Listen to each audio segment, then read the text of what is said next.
जब आएगा उसकी डेट फिक्स कर दी। इसके बारे में उन्होंने मशावरत के बाद ये फैसला किया है कि 31 अगस्त को मैट्रिक का रिजल्ट अपलोड कर दिया जाए।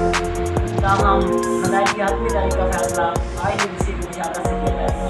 जवान साहब बच्चों को दोस्तों पोजीशंस नहीं दी जाएंगी, बल्कि इस बार ग्रेड्स दिए जाएंगे। ग्रेड्स के जरिए ही उनकी नदाई की हतमी ऐलान किया जाएगा। दोस्तों इस बार कमजोर तबका के लिए बहुत ही अच्छी खुशखबरी है कमजोर तबका के लिए कि उनको इस बार फेल नहीं किया जाएगा और उनको